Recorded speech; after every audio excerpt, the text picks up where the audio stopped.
Are you having trouble connecting your JBL Tune headphones?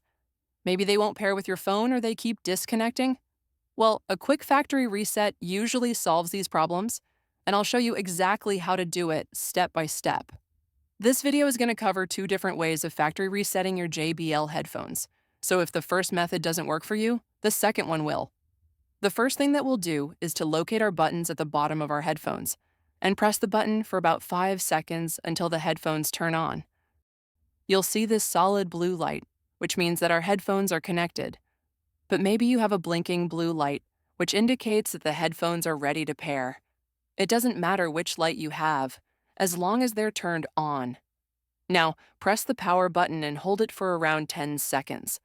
So don't let go of the button, press it, then count to 10, and then release the power button on your headphones.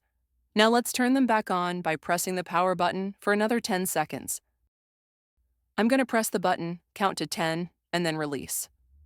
Our headphones will now be factory reset, and all the previous connections will be erased, and the settings will return to their factory defaults. But if this method didn't work for you for some reason, then I have another little trick for you.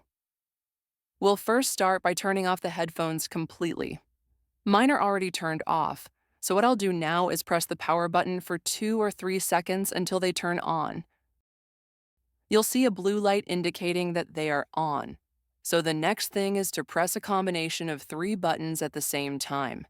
You will press the volume up and volume down buttons, or this plus and minus option which you see on the headphones, and also press the little button in between them. You have to press all 3 all at the same time for maybe 5 or 10 seconds until a little purple or green light appears. This should reset your headphones, and all you'll have to do now is to turn them back off and turn them on again, and they're ready to pair. If this video helped you out, make sure you leave a like on it, and I will see you in the next video.